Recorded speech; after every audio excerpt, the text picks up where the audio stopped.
Bonjour à tous. Aujourd'hui, émission spéciale Les dossiers de Mosaïque pour faire le point sur le SIDEM, sa situation financière et son avenir.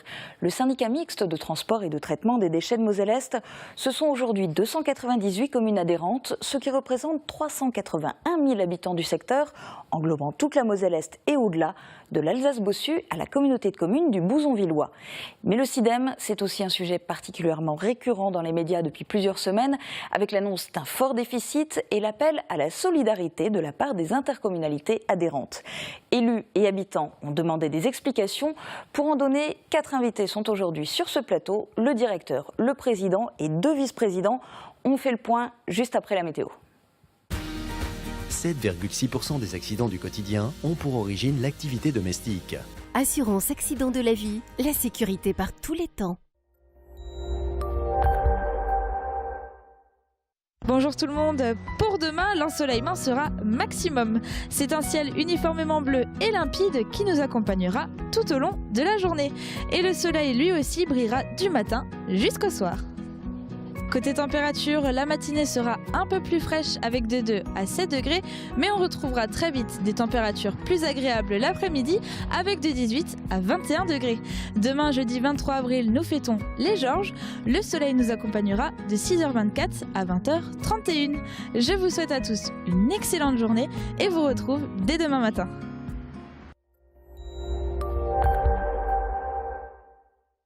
Je parraine un ami et tout le monde y gagne. Mon filleul, ma banque et moi. Au Crédit Mutuel, un client satisfait rayonne.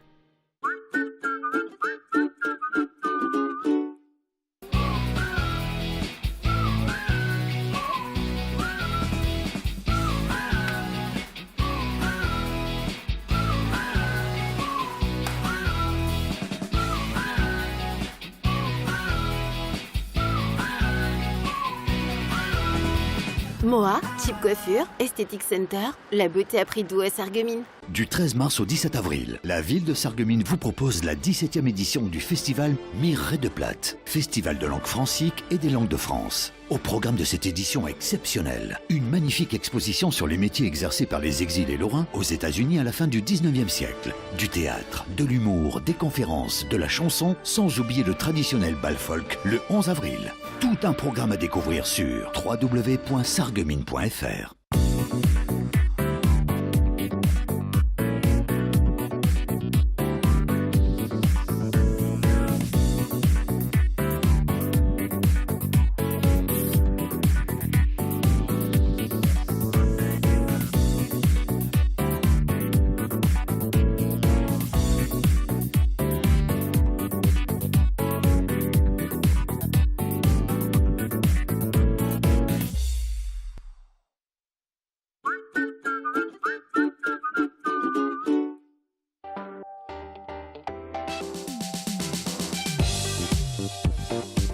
Demain, dans le journal, petite bouffée d'oxygène pour les stagiaires en formation au BAFA. Les futurs animateurs de centres aérés et colonies de vacances ne sont pas là pour jouer, mais pour apprendre la base de l'encadrement et de l'animation. Et puis, il sera aussi question de jeux dans Plate-Bande, loto, tiercé et autres jeux d'argent. On parie qu'ils vous feront rire. Und am Abend hast du die Resultate an der Radiomelodie. Und nicht wissen, was rausgekommen ist? 4, 7 und 1. Oh. Dann hat er gesagt, hättest du doch nur die Wahrheit gesagt.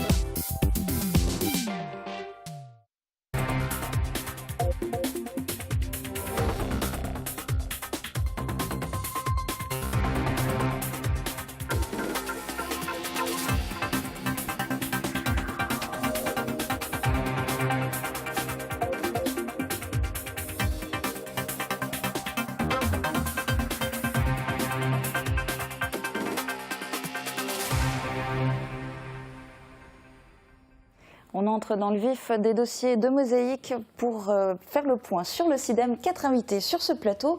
Serge Winkelmüller, à gauche, vous êtes directeur général des services et directeur des régies du SIDEM. À sa droite, Serge Stark, à sa gauche, pardon, donc à droite de l'écran, Serge Stark, vous êtes le président du SIDEM. Jean-Luc Lutz, vous êtes représentant de la communauté d'agglomération Sarreguemines-Confluence au SIDEM, dont vous êtes aussi le 3e vice-président, et vous conduisez la commission multiflux. À côté de vous, Cyril Fétic, représentant de la communauté de communes de l'Albe et des Lacs au SIDEM, dont vous êtes le 4e vice-président, et vous conduisez la commission développement industriel. Bonjour à tous les quatre, merci beaucoup d'avoir accepté cette invitation, d'être présent sur ce plateau aujourd'hui. D'autant que je sais que ces dernières semaines ont dû être particulièrement éprouvantes avec quelque part des attaques en règle qui ont eu lieu contre le SIDEM, mais que vous avez peut-être pu aussi prendre un peu à titre personnel. Vous en parlerez d'ailleurs peut-être au cours de cette émission. Mais je voudrais sans plus attendre qu'on parle du cœur du problème. Ce sont les comptes du SIDEM qui sont dans le rouge. Il est question de 6,7 millions d'euros de déficit en 2014, plus 5,3 millions d'euros de charges de fonctionnement reportées sur l'exercice 2015. Alors ce déficit, vous l'avez essentiellement expliqué par des coûts de démarrage. Comment se fait-il qu'il n'ait pas été à ce moment-là correctement estimé et anticipé? Comment le SIDEM en est-il arrivé à cette situation? Je dirais quelque part c'est bien simple. On est en train de faire un bilan financier, non pas sur un exercice comme on devrait le faire tous les ans dans les collectivités, mais sur un bilan entre une phase de démarrage de nouvelles installations, d'investissement et de démarrage de nouvelles installations, et une phase qui commence maintenant en 2015 d'exploitation pérenne de nos installations. Donc il est vrai que ce bilan financier a fait apparaître indirectement un déficit, mais je dirais qui est lié quelque part à un bilan financier dû à ce démarrage, qu'on appelle les coûts de démarrage. Et bon, quelque part, si comptablement cela paraît effectivement faisant apparaître un déficit de 6,7 millions d'euros, je dirais que ce déficit peut être assimilé ou intégré dans le fonctionnement global de toute industrie, je dirais quelque part, qui se lance, de toute nouvelle industrie.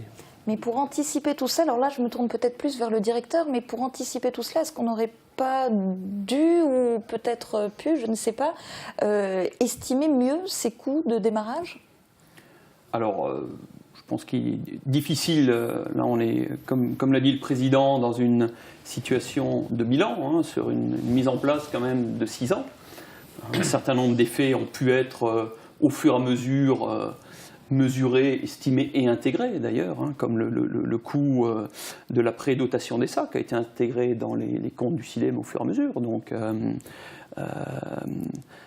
mais à ce moment-là, je dirais, il faut bien, comme l'a dit le Président, que tout le monde, je dirais, l'intérêt c'était évidemment que le changement, le système, le multiflux puisse concerner l'ensemble de la population pour nous permettre de faire un bilan, je dirais, qui concerne l'ensemble du territoire du SIDEM.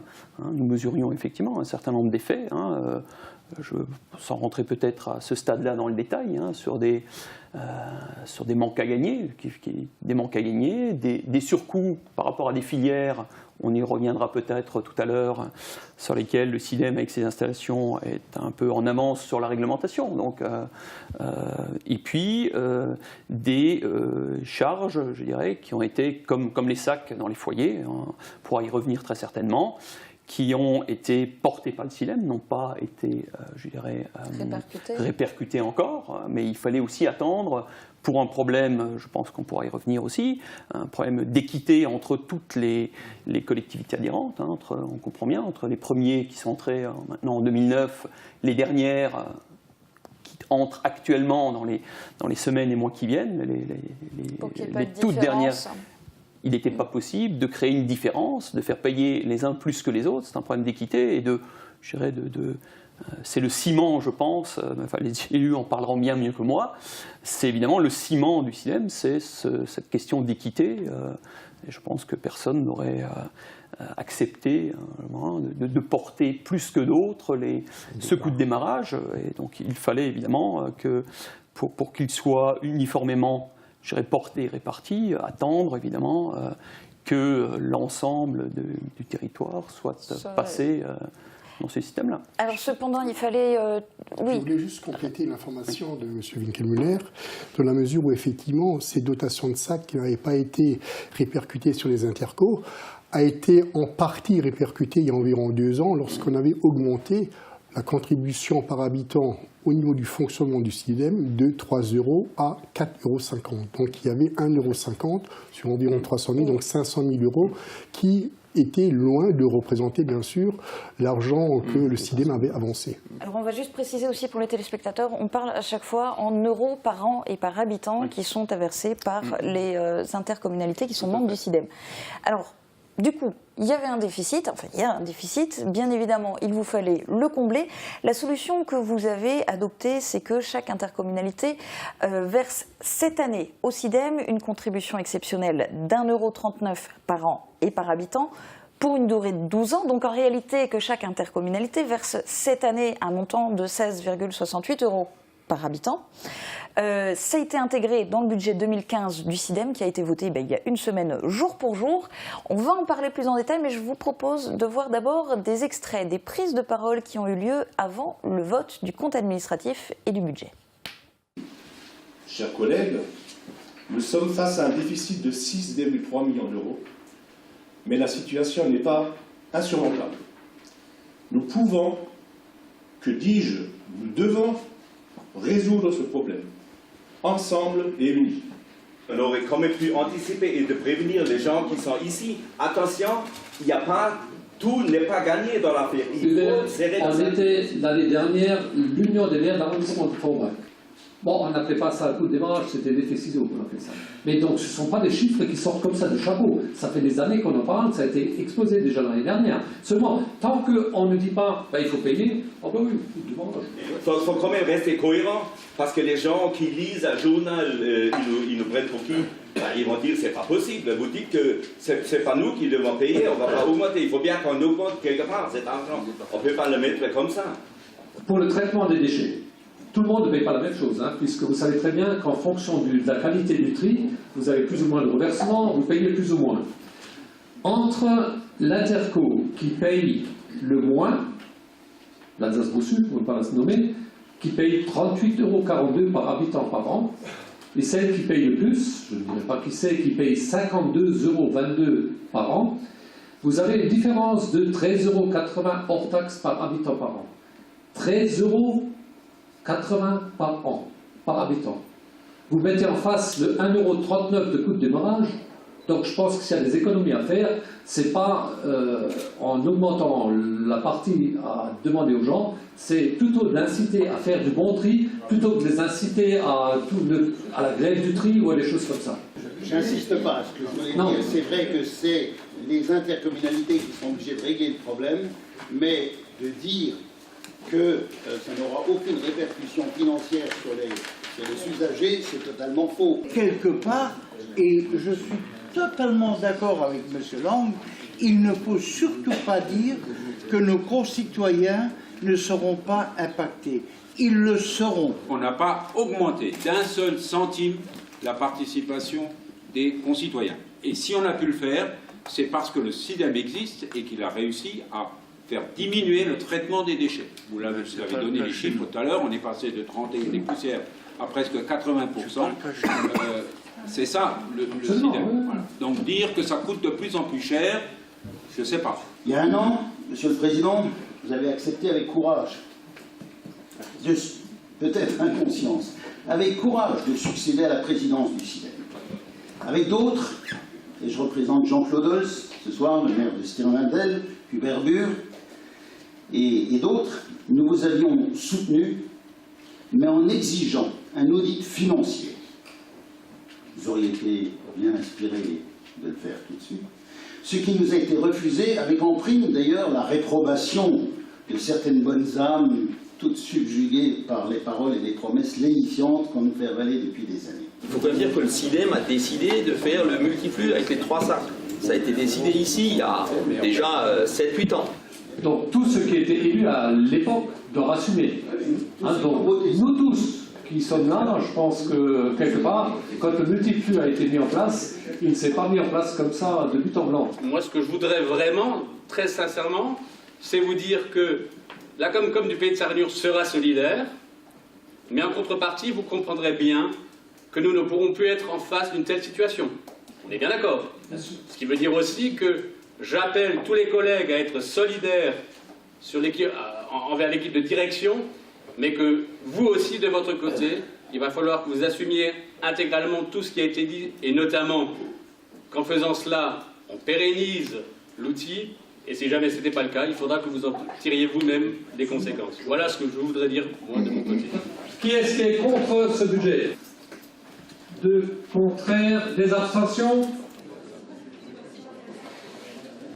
Donc on a vu ce budget a été adopté, ouf de soulagement. En même temps, vous aviez fait un vrai travail de terrain avant, c'est-à-dire que vous êtes allé à la rencontre de toutes les intercommunalités pour leur expliquer d'abord ce déficit, ensuite comment vous alliez y remédier. Et alors je me tourne peut-être plus vers vous, le président Serge Stark. L'un des principaux arguments, à ma connaissance, que vous ayez mis en avant pour convaincre les intercommunalités de voter ce budget, alors c'est d'une part qu'elles allaient pouvoir amortir ce montant sur 12 ans, et d'autre part que le SIDEM s'engageait à prendre la relève à partir de 2020 en remboursant 1,39 € par an et par habitant à toutes les intercos. Alors ma première question, c'est évidemment, est-ce que vous êtes sûr d'être en mesure de garantir que le SIDEM prendra la relève à partir de 2020 et remboursera 1,39 € par an et par habitant? Et je me permets d'autant plus de vous poser la question que le montant des dettes du SIDEM au 1er janvier 2015 est déjà, à ma connaissance, de 84 millions d'euros. Alors, vous le garantissez ou pas? Bien sûr, on le garantit, mais je voudrais d'abord revenir un petit peu en arrière, parce qu'en fait, on n'a pas essayé de convaincre les collectivités de payer. On a juste expliqué la situation. Et je pense qu'en expliquant la situation, il était clair que ce manque à gagner, ce déficit, quelque part, on ne pouvait pas passer à côté, il faut l'assumer. Et il faut aussi dire que nous ne nous retrouvons pas, nous, SIDEM, en face des collectivités. Le SIDEM, ce sont les collectivités. Nous sommes les mêmes élus. Moi, je suis moi-même vice-président de la communauté d'agglomération de Forbach. Mes collègues sont également dans des communautés d'agglomération ou des communautés de communes. Donc, ce sont un ensemble d'intercommunalités. Donc, il est clair qu'on ne peut pas se taper dans les pattes à longueur de journée. Et puis, les statuts, de toute façon, ne prévoient pas de sortir du SIDEM. Les statuts, c'est les statuts généraux. Il fallait trouver une solution. Non, bien sûr, il fallait trouver une solution, mais à partir du moment où on met en place un outil pour traiter les déchets à moindre coût, il faut quand même ne pas oublier que nous sommes toujours encore dans un traitement à moindre coût. Bien qu'il y ait cet 1,39 € quelque part qui apparaisse, mais vous comparez par rapport à ce qui se passe ailleurs, on peut se dire qu'on n'a aucun problème pour maîtriser nos dépenses. Et donc très clairement, oui, vous garantissez qu'à partir de 2020, le SIDEM prend le relais. Absolument, puisqu'on a bien parlé d'une phase de démarrage, maintenant on est dans une exploitation pérenne. On a fait un échéancier sur 10 ans de notre future exploitation et on se rend bien compte qu'avec cet excédent qu'on va dégager, je n'ai pas le droit de dire bénéfice parce que nous ne sommes pas là pour faire un bénéfice.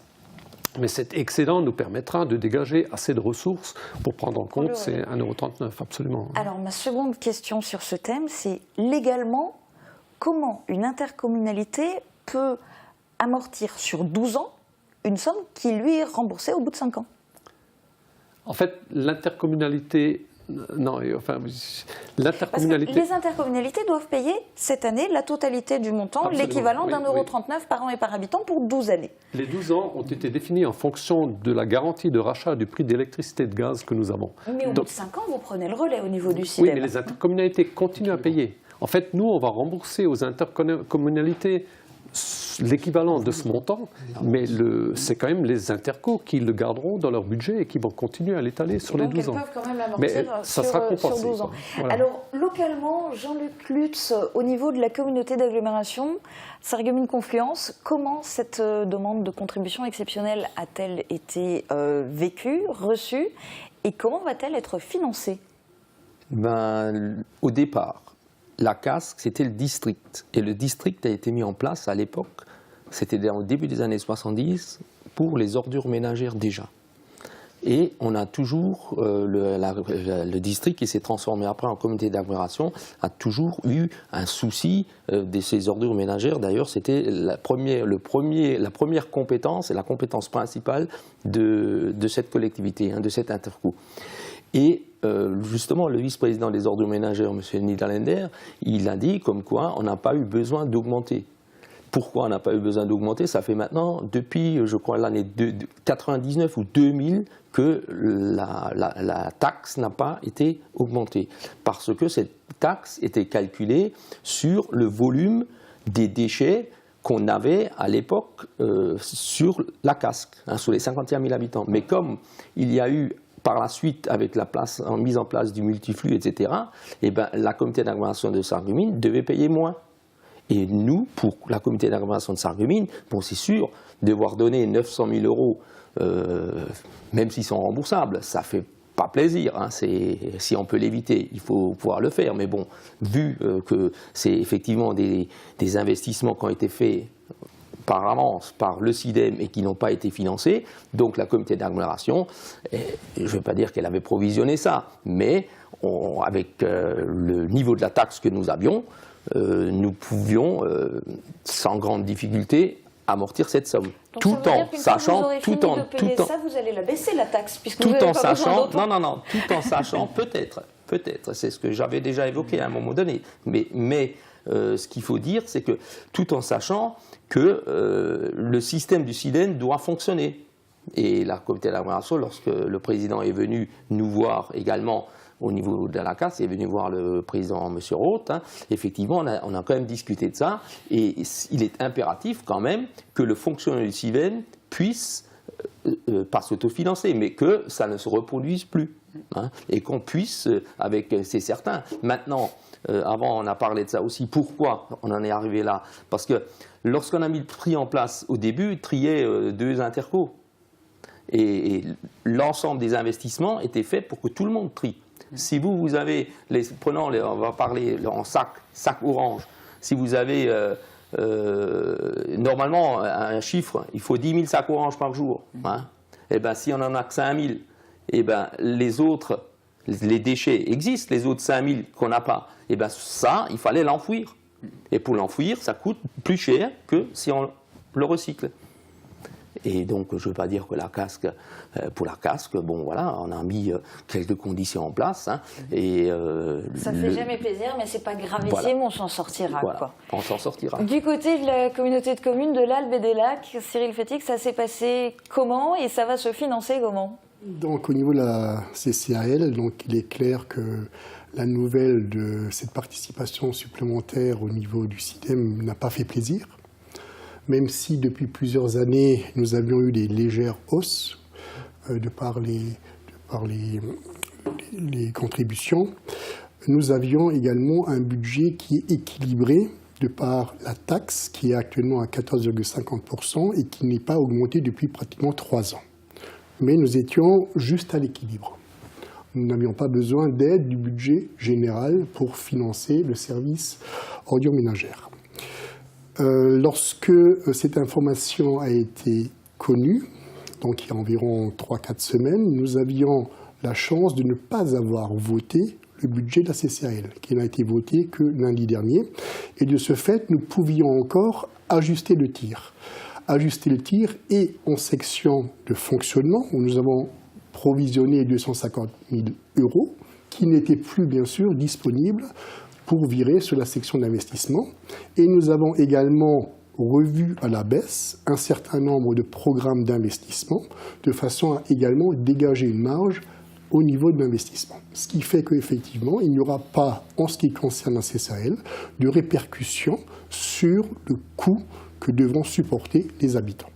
Donc, pas de hausse des taxes. Je voudrais juste rajouter une chose, c'est que quand on parle coût des déchets ménagers, on assimile forcément taxes ou redevances au SIDEM. Il ne faut quand même pas oublier que même pas la moitié de ce que paye l'utilisateur, le contribuable, revient au SIDEM. Il y a des charges... Les spectateurs, en entendant ça, ils vont tous demander qu'on leur baisse de 50% cette taxe. Non, parce qu'il y a quand même les déchetteries, tout ce qui est ramassage, la collecte, oui, des choses qui restent à la charge des intercos, le gardiennage des déchetteries, les investissements des déchetteries, etc., reviennent à la charge des intercos. Donc ce n'est pas forcément taxe SIDEM. Hein. Et je reviendrai encore également sur les coûts. Disons que la casque fait quand même beaucoup de travaux en régie. hein, c'est-à-dire la collecte, ils gèrent les déchetteries, etc. Les déchetteries sont nombreuses et tout ça, ça contribue à diminuer le coût des ordures ménagères. Alors, on le voit, et puis d'ailleurs les intercos l'ont voté, elles ont accepté de mettre la main à la poche, mais quelque part, elles ont peur. Alors, cette peur, c'est pas tant de devoir donner de l'argent maintenant, cette peur, c'est que cette situation se reproduise. Est-ce qu'on est sûr que ça ne va pas se reproduire, qu'il n'y aura pas à nouveau un déficit au SIDEM?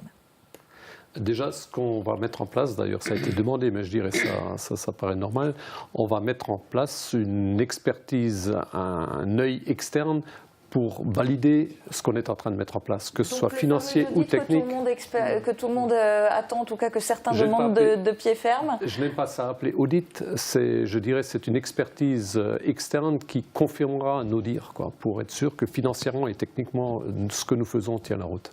Mais je n'ai aucune crainte puisque on le vit tous les jours, quoi. Les chiffres sont là, la technique est là, le gaz est là, l'électricité est là, donc il n'y a pas de risque. Je peux peut-être compléter l'information en disant également du fait maintenant que les différentes composants du SIDEM, que ce sont donc l'unité de confection de sacs, l'unité de méthanisation, etc., les centres de tri, vont également être maintenant avec une comptabilité analytique suivie de très près, ce qui nous permettra d'avoir un report tous les 3-4 mois de la part du SIDEM et de voir les dérives éventuelles ou les améliorations de façon à ce qu'on puisse prendre des mesures en temps et en heure pour corriger le tir. Pour être plus réactif De aussi. toute façon, Est-ce que...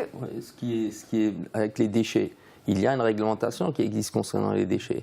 Normalement, on a le droit d'enfouir que les déchets ultimes. Le reste doit être trié. Et là, j'ai vu cette semaine, d'ailleurs dans l'Express, il y avait un article sur les déchets ménagers, les ordures ménagères de Los Angeles. Il me semble, oui, c'était Los Angeles. Et ils ont un genre métavalor qui existe, seulement eux font que des engrais. Et nous, le SIDEM fait des engrais et du gaz. Ouais, voilà. Et de chaleur aussi. Donc finalement, et c'est cité en exemple, hein, donc je me suis dit, j'ai lu l'article, je me suis quand même penché dessus, je vais le lire complètement, hein, j'ai lu l'article, et puis à la fin je me suis dit, voilà, au SIDEM, nous en plus on fait du gaz. Maintenant vous allez écrire à ces journalistes en leur disant qu'il ferait mieux de venir en Moselle-Est plutôt que d'aller jusqu'en Californie. Peut-être peut-on faire un parallèle pour répondre à votre question que tout un chacun peut comprendre. Voilà, imaginez qu'une famille change d'appartement demain. Hein. Donc, on sort d'un ancien appartement, ce qui serait notre ancien système de tri et de traitement. On passe à un nouveau système. À un moment donné, personne n'imagine déménager du 31 au soir et être, je dirais, le lendemain se réveiller dans le nouvel appartement, les peintures refaites, les sols refaits éventuellement. Voilà. Donc, à un moment donné, tout le monde comprendra que lorsqu'on change de système, je fais le parallèle, je change d'appartement, à un moment donné, soit il vous faut 15 jours, vous négociez avec le propriétaire ou peut-être, mais vous avez à un moment donné, peut-être pendant 15 jours, pendant un mois, vous avez l'ancien loyer, le nouveau loyer qu'il faut combiner, alors on peut s'arranger, vous avez peut-être à faire l'acquisition d'un pot de peinture ou de... Voilà, et ça c'est le coût de démarrage, on peut l'assimiler à ce coût de démarrage, c'est qu'à un moment donné, quand vous changez de système, ça ne se fait pas à un instant T. Nous avons mis 6 ans sur l'ensemble des 400 000 habitants et ça a entraîné un certain nombre de coûts. Et tout le monde pourra imaginer qu'entrer dans le nouvel appartement, avec un nouveau loyer, ce loyer, il ne va pas se redoubler le mois suivant. Donc à un moment donné, ce coût de changement de système, enfin de schéma de tri et de valorisation, il a été fait sur 6 ans, il a entraîné ses coûts de démarrage, mais aujourd'hui, nos prévisions, c'est qu'il est stable. Alors évidemment, on ne peut pas dire que nous sommes tous, et le SIDEM, on paye de l'électricité, on paye des carburants. Alors là, on s'est mis autant que possible à l'abri, en roulant en gaz aujourd'hui, on a de meilleures perspectives que nous produisons nous-mêmes, en maîtrisant aussi, peut-être en reparlera-t-on, le SIDEM, c'est, je rejoins ce qu'a dit le vice-président Loutsamant, le SIDEM a aussi été sous l'impulsion des élus, depuis son origine, a souhaité à maîtriser aussi, parce qu'on parle toujours maîtrise des coûts, mais maîtrise du schéma. C'est qu'aujourd'hui, le SIDEM et l'ensemble des intercommunalités du SIDEM, nous maîtrisons à 85% ce que nous faisons. C'est-à-dire que Sur les installations, et on parlera investissement j'imagine tout de suite, les investissements ont été faits par le syndicat et nous en maîtrisons le coût sur les 10-15 prochaines années. Nous ne dépendons plus aujourd'hui d'une situation éventuellement de concurrence ou de disponibilité. Et ça, je pense que c'est fondamental dans la perspective que nous avons dans les 10-15 prochaines années sur la stabilité de la structure des coûts. Et je rappelle, je fais un petit retour en arrière, 2008-2009, il me semble, et sans faire là lorsque, je crois que c'était en 2008, mais il faudrait retrouver 2008-2009, au 1er juillet, le coût de l'enfouissement a pris 25%. Eh bien, c'était un marché. Et à l'époque, nous mettions 80% des déchets à l'enfouissement. Donc, imaginez ce que ça a été. Ça a été un effet, je dirais, seuil, qui est sans équivalent dans toute l'histoire du SIDEM. Et je ne jette pas la pierre à qui que ce soit, ni même à un moment donné, il a peut-être fallu ajuster ces coûts-là aussi. Mais nous sommes aujourd'hui, avec ce qui a été construit, aussi à l'abri de ces effets de seuil, sur la bonne utilisation, évidemment, de nos équipements, des équipements qui ont été créés. Et croyez-moi que l'équipe du CIEM, avec tous les élus et toutes les intercommunalités, évidemment, on va tout faire pour que ce qui a été construit, je dirais, nous apporte cette stabilité dans le temps. Alors, est-ce qu'en plus de ça, en parallèle, parce que là, il s'agit aussi encore beaucoup de coûts de démarrage.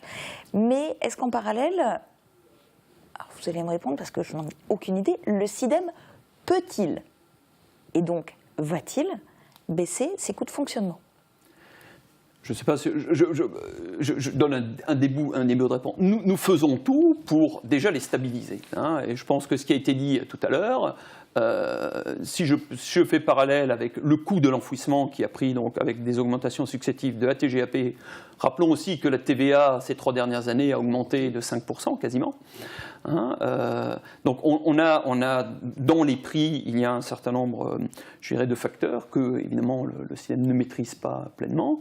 Et je pense que si l'on fait l'addition des différents coûts, je dirais TGAP, coût d'enfouissement, TVA, eh bien, il y a eu des augmentations qui ont été pour partie aussi absorbées dans les coûts et qui n'ont pas été répercutées. Voilà. Donc l'idée, c'est de continuer. Et ce qu'a dit le président avant, la mission du SIDEM et des équipes du SIDEM au service, parce que rappelons qu'on ne fait rien d'autre que d'exploiter une mission, on est dans une mission de service public.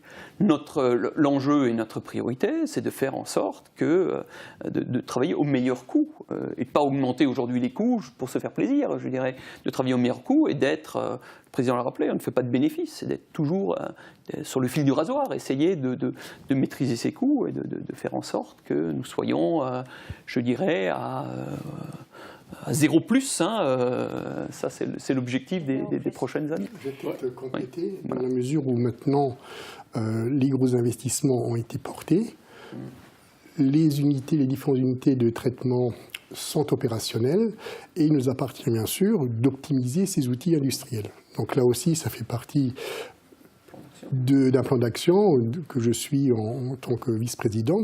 Mais je prendrai un exemple tout simple, c'est l'usine de confection de sacs, qui a été beaucoup décriée, etc., etc. À un moment donné, ces sacs étaient achetés au Vietnam, et il y avait donc à peu près 2 livraisons par an, avec donc une immobilisation de pratiquement 6 mois d'une dotation. Donc ce qui représentait des coûts importants pour le SIDEM, au niveau de la trésorerie.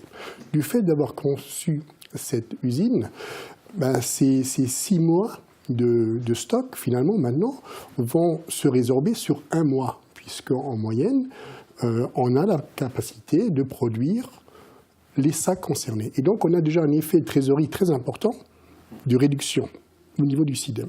C'est un premier objectif. Deuxième objectif, c'est que cet outil doit également être rentabilisé dans la mesure où nous avons un potentiel d'amélioration du process, principalement sur le coût des matières premières, puisque sur le coût de fonctionnement, on va dire, l'achat matières premières représente environ 60%, voire plus. Et donc là, le SIDEM, avec les équipes qui sont également en place sur l'usine de confection des sacs, a établi tout un plan d'action pour optimiser les recettes, réduire éventuellement un certain nombre de colorants, trouver d'autres fournisseurs moins chers, etc., etc.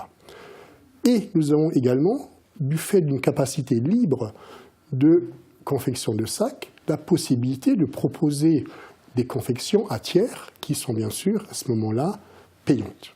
Et donc cet outil doit être optimisé au maximum et devra rapporter de l'argent, même si on parle pas de bénéfices, qui pourra être mis dans le budget général du SIDEM et par conséquent contribuer à une réduction des coûts, également à une réduction financière. Dans le même chapitre, je dirais, d'optimisation du fonctionnement, puisqu'il s'agit de réduire les coûts, on peut aussi parler de Sainte-Fontaine, où on a énormément d'économies à faire, rien que dans l'optimisation de l'outil proprement dit. Bien sûr, il y a quelques petits investissements à faire, mais qui sont très vite rentabilisés, parce que ce qui nous revient extrêmement cher actuellement, c'est le refus de tri. Le refus de tri qui est mis en décharge, donc à partir du moment où on ne met plus en décharge, forcément c'est du gain. Et donc il y a ce refus de tri, enfin l'optimisation du tri proprement dit, et en même temps il y a toute la partie barquette, nylon, pot de yaourt, etc., qui peuvent être valorisés. Donc c'est des investissements, des petits investissements, je me reprends tout de suite parce que je vous sens venir, qui vont être mis immédiatement, et à partir des début de l'année prochaine, on va pouvoir également trier, donc valoriser tout le plastique en fait. C'est beaucoup plus simple pour l'usager puisqu'il n'aura plus à se casser la tête. Qu'est-ce que je mets dans le sac? Est-ce que le plastique je mets? Les barquettes? Oui. On mettra tout dans le sac orange et quelque part, non seulement on ne le mettra plus en décharge, mais en plus ça sera valorisé. Donc tout ça, ce sont des coûts d'optimisation de fonctionnement que nous mettons en place immédiatement.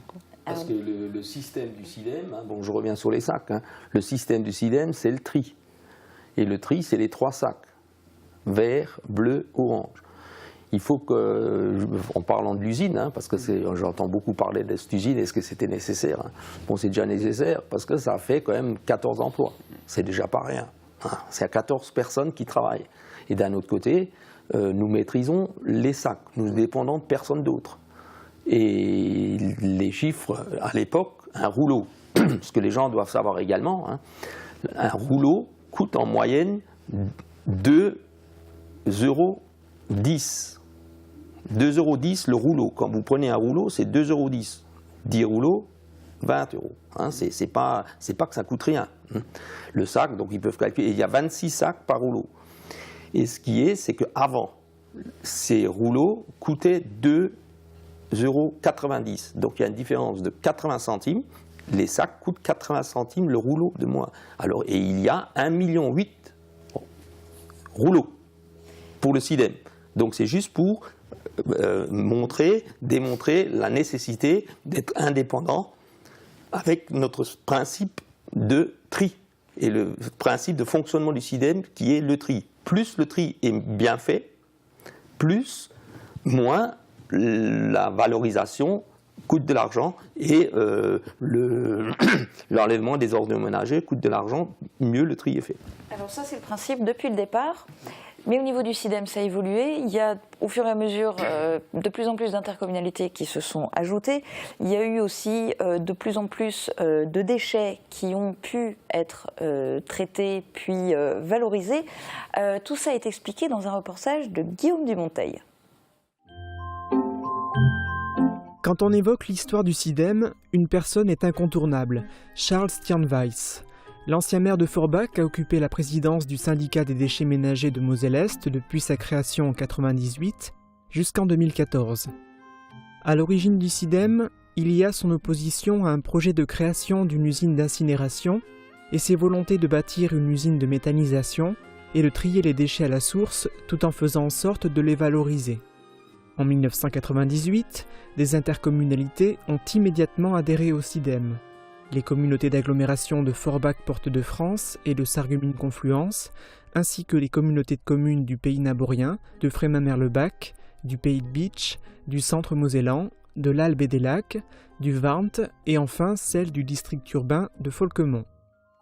Elles ont été rejointes en 1999 par la communauté de communes de l'Alsace-Bossu et par le CIVOM VRD. En 2000, c'est la Comcom du Pays de Sarre-Union qui intègre le SIDEM.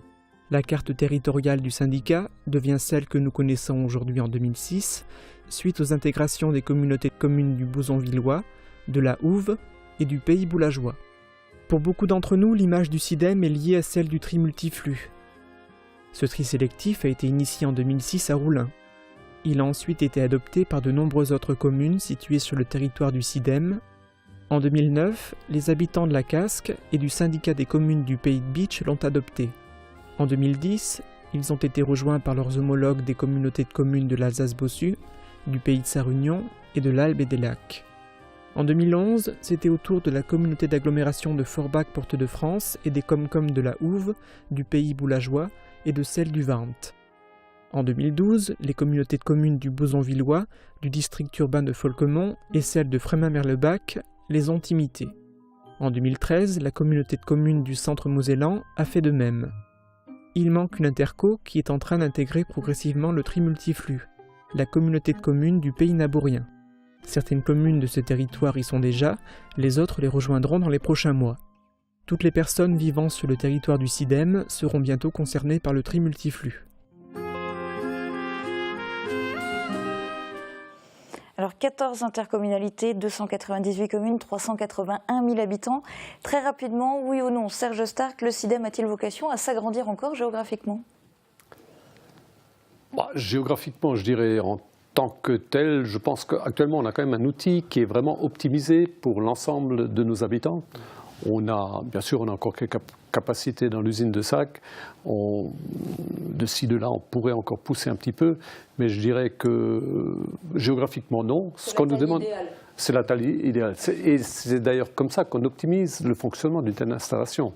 Après, ça ne veut pas dire qu'on ne puisse pas accompagner d'autres structures. Je prends le cas du président du Conseil général qui nous a déjà contactés, qu'on a vu à plusieurs reprises, qui nous demande d'accompagner d'autres intercos au niveau du département de la Moselle. Donc leur montrer de conseils, à la limite, en parler de fourniture de sacs, des choses comme ça, quoi. Alors on a parlé déjà au fil de cette émission de pas mal des infrastructures qui ont été construites par le SIDEM. On va peut-être profiter aussi pour faire un retour en images pour les téléspectateurs, puisque au fil des ans, le SIDEM n'a bien sûr pas fait que s'agrandir géographiquement, il s'est surtout lancé dans de gros investissements. Ce retour en images, c'est un reportage de Thomas Drouin. Depuis sa création, le SIDEM a dû se lancer dans un certain nombre d'investissements pour mettre en place le système de tri tel qu'il existe aujourd'hui. Les plus importants peuvent être listés ainsi. Principal investissement du syndicat, l'usine de méthanisation située à Morsbach, dont les travaux ont débuté en 2009. Elle est mise en service le 6 septembre 2011. Le coût de sa construction est estimé à 40 millions d'euros. 2013 est une année qui voit le lancement de nombreux chantiers, comme celui des locaux administratifs du Centre transfrontalier d'éducation et de sensibilisation à l'environnement du SIDEM. Les employés du syndicat y emménagent en novembre 2014, un chantier qui aura coûté 3,5 millions d'euros. Restons en 2013, le 7 juin précisément, avec la pose de la première pierre de l'usine de confection des sacs multiflux, auparavant achetés au Vietnam. L'usine est mise en service le 17 mars 2014 et inaugurée le 10 avril de la même année. 7,2 millions d'euros auront été investis dans cette usine.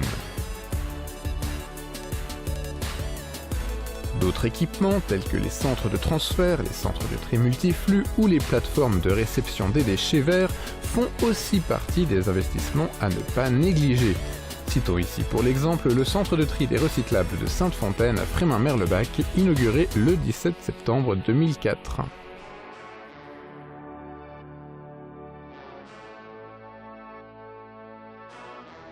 A noter qu'un équipement est toujours en cours de réalisation, l'usine de méthanisation de Sarreguemines. Située à côté de l'usine de tri multiflux à Volperzuller, son coût est d'un peu moins de 3 millions d'euros.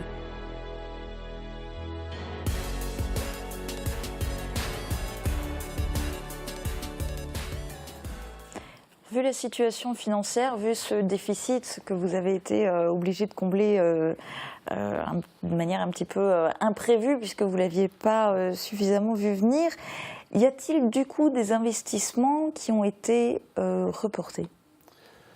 Il y a eu, oui, on a décidé cette année de reporter quelques investissements parce que je dirais qu'actuellement, maintenant, nous avons vraiment un outil qui fonctionne de façon optimale, on a ce qu'il faut. On ne pouvait pas arrêter plutôt d'investir parce qu'on nous a demandé arrêter, freiner. Non, il nous fallait, on avait 200 000 tonnes de déchets à traiter, il nous fallait l'outil pour traiter ces 200 000 tonnes. Aujourd'hui, cet outil, on l'a. Après, il y a encore des optimisations à faire, soit dans le transport, soit... Parce qu'il ne faut pas oublier non plus que, je parle d'optimisation de transport, j'ouvre juste une parenthèse, il faut quand même noter que celui qui produit des déchets en Alsace-Bossu ne paye pas plus cher que celui qui produit des déchets à Morsbach à côté de l'usine d'incinération. Donc il y a une équité pour tout le monde, ce qu'il faut rentrer dans le cadre aussi. Au point de vue investissement, donc ce qu'on a reporté, je dirais c'est... Bon, il y a un exemple concret, c'est le centre de transfert de Sarreguemines. C'est vrai que si vous entrez sur le site de Sarreguemines, ce centre de transfert n'est pas beau à voir, il est couvert d'amiante, il n'est pas très fonctionnel, mais bon, quelque part, l'esthétique, je dirais, pour attendre, on attendra l'année prochaine. Parce que voilà. c'est la rénovation et qu'il fonctionne déjà. De même qu'un centre de transfert à Kreuzwald. En dehors de ça, et puis maintenant, bien sûr, l'entretien de ces infrastructures, et puis de temps en temps, il va y avoir besoin qu'elles évoluent peut-être, mais... Est-ce que maintenant, on est complètement équipé au niveau du territoire du SIDEM ou est-ce qu'il y a encore des gros investissements à prévoir, à anticiper ? Des gros investissements, non. On a vu des investissements de l'ordre de 40 millions d'euros. D'ailleurs, dans les investissements, on n'a pas parlé de tout ce qui est centre de tri. Le tri optique qui est très important, puisque c'est vraiment le nœud du problème, vous ne l'avez pas évoqué. Mais tout ça, au jour d'aujourd'hui, existe. Il faut optimiser sur ces centres de tri optique. Justement, on fait de l'optimisation. Tout ce qu'on fait maintenant, c'est pour améliorer. Mais il n'y a plus de gros investissements faramineux. Oui, ça c'est fini, quoi. Alors malgré tout ça, je vais relayer un petit peu des propos, mais malgré tout ça, vous avez fait l'objet de pas mal de reproches, de critiques. Alors il y en a eu quelques-uns qui ont notamment été publiés dans la presse. Il y a notamment Michel Kuffler, le maire d'Herbitsheim, qui fait d'ailleurs partie de la commission finance du SIDEM, qui a déclaré aux Républicains lorrains ne pas avoir été informé, par exemple, que Jean Michel, l'ancien directeur des services de la communauté d'agglomération de Forbach, est rémunéré par le SIDEM en tant que consultant. Important, pas important, vous répondez quoi? Alors là, je dirais c'est une... bon, je ne m'étendrai pas trop sur le sujet, mais il faut dire que Jean Michel est dans le SIDEM depuis la création en 1998. Il a d'abord été le directeur général, mis à disposition par l'Interco de Forbach. Ensuite, il a assumé la direction générale. Depuis que M. Winkelmüller a pris la direction, il était encore conseiller du président Stirnweiss et il est parti à la retraite fin de l'année dernière. Je suis en fonction depuis le 11 juin l'année dernière, donc ce n'est pas à 6 mois de son départ à la retraite qu'on allait le mettre dehors, quoi. Il avait continué son rôle de conseiller pour une somme dérisoire, je peux bien vous le dire. C'est anecdotique et tout à fait, c'est ça. absolument. Alors parmi les détracteurs du SIDEM, l'un des plus virulents est dans le Pays de Bitche, c'est l'ADQV, l'association de défense de la qualité de vie. Elle veut du changement et de la transparence et à défaut, elle menace d'appeler au boycott du tri des déchets. Vous réagissez comment à cela?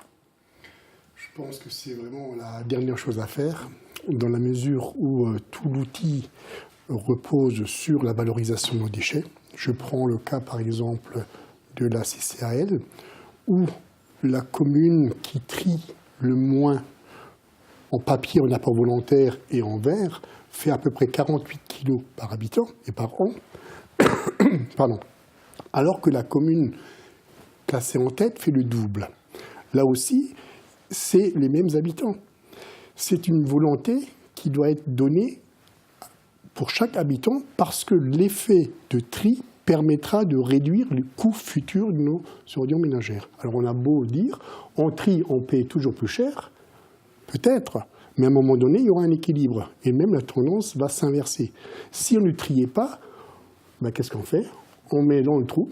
Bonjour les générations futures qui diront qu'est-ce que... Non, mais ce sera l'enfouissement ou l'incinération. Et là aussi, on fait quoi? On valorise avec un peu de chaleur, un peu d'électricité, et puis le CO2, on en met plein les nuages. Et puis de toute façon, comme d'habitude, personne n'en veut sur son territoire. On va arriver à la... Ce que je voudrais juste dire là-dessus, c'est que je réitère l'invitation que nous avons déjà faite à maintes reprises à la DQV et à ses membres, de venir nous voir, qu'on leur explique la situation, ce qu'ils ont toujours refusé jusqu'à maintenant. Alors, je ne sais pas si la DQV regardent Mosaïque, mais en tout cas, une invitation vous est lancée Et à comme ça, ils travers verront de visu et vraiment, la il télé. n'aura plus de reproches à se faire. Comme une chose également, c'est-à-dire que sur les chiffres qui ont été communiqués par eux, ils étaient faux. C'est-à-dire qu'ils ont parlé de 19 515 tonnes. Et ils ont dit que ces 19 515 tonnes ont été traitées à Métavalor pendant 2 ans. Alors que ce n'est pas vrai. Ce n'est pas ça. Ce chiffre-là, c'est le manque qu'il y avait. C'est-à-dire qu'il y a 19 515 tonnes qui manquaient à être triées à cette usine. Ils ont mélangé les chiffres. Si on veut avancer les chiffres, il faut les maîtriser, il faut savoir de quoi on parle. C'est pour ça que je les invite à venir nous voir et on leur expliquera, plutôt que de parler dans le vide. C'est là où on retrouve l'effet de démarrage. Hein. C'est un manque d'intrants, un manque à gagner d'une certaine manière. Et peut-être, si vous le permettez, j'irai par rapport, vous parliez de la dette. Effectivement, la dette aujourd'hui du CIDEM au jour d'aujourd'hui est de l'ordre de 84 millions d'euros. Alors peut-être faut-il la relativiser par rapport à une autre solution qui a été donnée dans le reportage, qui aurait été la construction d'une usine d'incinération, avec la problématique de où la construire, qui aurait été candidat à l'avoir installée chez lui, qui, alors on peut en débattre, mais c'est à minima, entre 120 et 150 millions d'euros, donc largement plus. Donc la dette, effectivement, il faut la relativiser par rapport à une valeur absolue. Hein, et qu'est-ce que nous avons? Et ce qui compte au fond, c'est le coût du traitement.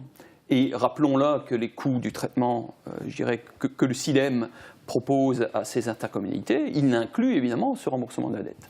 Il n'est pas à côté, il n'est pas caché à côté, il est inclus dans les tarifs. Ça, c'est une première chose. Et peut-être, pour rebondir encore sur ce qui a été dit par le président, nous avons, je le rappelle que depuis 2011, le CIDEM s'est engagé dans un partenariat stratégique avec nos voisins allemands de l'FAOS, dans un échange, dans une mutualisation d'installation. Et au fond, ce qui nous a permis aujourd'hui, comme ça a été dit d'ailleurs, et nous l'avons toujours dit, que le sac bleu aujourd'hui, eh bien, il part en valorisation thermique sur l'usine de Neunkirchen. Donc nous bénéficions d'une certaine manière, parce que nous avons fait ce tri des biodéchets à la source, et parce que nous avons aujourd'hui un flux, le sac bleu, qui parlera à tout le monde, qui intéresse évidemment nos voisins allemands de l'FAOS qui font, eux, de la valorisation thermique, parce qu'il justement, il n'y a plus de biodéchets et qu'il est de fait compatible avec un traitement par valorisation énergétique. Sans ce tri à la source du biodéchet, on n'aurait pas pu accéder. Ça aussi, ça a été dit, je dirais, par la DQE. Pourquoi n'est-on pas allé intégralement en Allemagne? Eh bien non, parce que il devient acceptable. Et rappelons aussi que nos voisins allemands, dans cet échange et dans cette mutualisation, bénéficient d'une certaine manière de nos installations, de l'usine notamment Métavalor, à laquelle ils apportent une partie des biodéchets triés par les Sarrois. Donc c'est de la vraie mutualisation et c'est du gagnant-gagnant, je dirais au carré, parce que et nous sommes gagnants quand nous allons à Neunkirchen, quand nous acceptons des biodéchets allemands, et nos voisins allemands sont gagnants quand ils acceptent nos sacs bleus et ils nous amènent du biodéchet. Et voilà. Et vous avez montré dans le reportage, je dirais également le dernier investissement du CIDEM, Metabos, et rappelons là aussi que c'est un co-investissement et que nos voisins allemands apporte, je dirais, sont co-investisseurs de cet équipement parce qu'ils souhaitent pouvoir en profiter aussi pour valoriser une partie de leurs déchets verts. Donc là, on est, voilà, je pense, dans une... C'était une condition pour toucher des fonds européens pour construire Metabos. Parce qu'il y avait un intérêt transfrontalier. Juste une dernière précision sur les investissements, c'est le seul équipement qui est subventionné presque à hauteur de 50%. Et si tous les équipements avaient été subventionnés dans une telle proportion, sachant que le reste, on a eu 5% de subvention, on ne parlerait pas de tous ces problèmes aujourd'hui. Alors justement, le slogan du CIDEM, c'est nos déchets ont leur source. C'est la dernière question, ça va être votre mot de la fin. Le CIDEM a-t-il encore suffisamment de ressources? Comment voyez-vous chacun l'avenir du CIDEM? Moi, l'avenir du CIDEM, de toute façon, les déchets, il faut s'en occuper. Il y a une obligation d'enfouir que les déchets ultimes, donc il faut trier. Pour que ça coûte le moins cher possible, ou surtout que ça n'augmente pas, il faut faire un bon tri. Et il faut que tout le monde s'adonne à faire le tri. Sac orange, sac vert et sac bleu. Monsieur Fétic. Je reste sur la même position que mon collègue. Effectivement, je l'ai déjà dit tout à l'heure, il ne faut surtout pas arrêter de tri. Il faut trier plus, il faut trier mieux. Des nouvelles filières de valorisation seront mises en place prochainement, qui nous permettront d'avoir des ressources par éco-emballage ou d'autres organismes pour soulager la facture globale. Donc, trions et trions correctement. Monsieur Winkelmüller, est-ce que vous voulez, en tant que directeur, dire, vous, comment vous voyez l'avenir du SIDEM ? Écoutez, l'avenir du SIDEM... Oui, très rapidement. L'avenir du SIDEM, je pense que, de mon point de vue en tout cas, je crois que les élus du territoire ont construit un outil qui... Je vous rassure, est vu. Alors, il y a toujours la manière de le voir de l'extérieur, de l'intérieur. De l'intérieur, on est, semble-t-il, plus critique. De l'extérieur, je dirais, il y a un œil qui est un peu différent et qui est très positif. Et au fond, si je peux me permettre d'apporter ce lien, peut-être qu'en tant que directeur, nous avons on a parlé de communication, nous avons un effort à faire pour faire, au fond, comprendre à tout un chacun, parce qu'on a eu beaucoup de réactions ces dernières semaines d'internautes ou autres qu'on a pris, qui ont blessé très certainement tous les... Parce qu'il faut rappeler qu'il y a derrière ça, il y a 200 personnes qui tous les jours travaillent dans les conditions, ils travaillent dans les déchets des 400 000 habitants. Et donc ça, c'est une première chose. Donc je dois dire, un certain nombre ont été un peu blessés aussi, parce que pour tous les efforts qu'ils font, et je tiens publiquement aussi au nom des élus à remercier tous les efforts au quotidien, parce que ce n'est pas toujours évident. Et puis, très rapidement, je dirais, ce qu'il faut que nous réussissions à faire, c'est recréer ce lien entre l'habitant et le SIDEM. Parce qu'au fond, ce qu'on se plaisait toujours à dire dans les réunions publiques, c'est que, parce qu'on disait, c'est qui les actionnaires, qui s'en met plein les poches, c'était la fameuse, qui est revenue toujours et toujours dans les réunions publiques. Et notre réponse, c'était de dire, non, au SIDEM, il n'y a pas d'actionnaires. Aussi, il y a 380 000 actionnaires, c'est les habitants du territoire, qui, par leur geste de tri, là je rebondis sur ce qui a été dit, vont, en fait, c'est eux qui décident ce que va coûter les déchets. Et il n'y a pas de cagnotte secrète. Et si le coût des déchets demain est plus élevé, il faudra que ce sera plus élevé pour les intercommunalités. Il y a cet effet. Nous ne pouvons que, je dirais, retraduire le coût effectif du traitement aux intercommunalités. Donc c'est vraiment la balle est dans le camp de chacun des 380 000 habitants que nous sommes aussi, je dirais, ici autour de la table. Le mot de la fin pour le président. Nouveau président, en plus, vous avez mis les pieds dans... Je vais parler de président. L'ancien président Charles Steinmeier avait mis en place avec l'ensemble des élus. Ça, il faut bien insister, ce n'est pas lui contre tous, il y a une unanimité à chaque fois. Tout un outil qui nous permet d'optimiser cette gestion. Aujourd'hui, je suis là avec nos équipes, que je remercie d'ailleurs pour la collaboration, parce que quoi qu'on puisse en penser, tout le travail se passe très bien, en toute transparence, on est tous unis. On est là pour mettre les choses à plat, pour repartir de plein pied. Et ce que j'ai déjà dit à maintes reprises, encore au préfet l'autre fois, le prochain président, je dirais, aura la belle vie. Pourquoi ? Parce qu'il va profiter d'un outil qui fonctionnera à merveille, qui fera, je ne peux pas dire des bénéfices, mais qui fera bénéficier l'ensemble de la collectivité, des habitants, d'un outil optimal pour gérer au mieux ces déchets. Je suis persuadé que c'est de l'avenir, non seulement financier, mais aussi technique, avec la nouvelle réglementation, etc. Il y aurait beaucoup de choses à dire encore, mais il ne faut absolument pas regretter ce qui a été fait, et je pense que l'avenir est là. Mais donc en fait, pour avoir la chance de profiter de cette opportunité-là, il faudra que vous soyez candidat à votre propre succession pour être ce président chanceux. Ce qui s'appelle. D'accord. Merci beaucoup à tous les quatre d'avoir participé à cette émission. Merci à vous, téléspectateurs, pour votre fidélité. Très bonne journée à tous. À bientôt.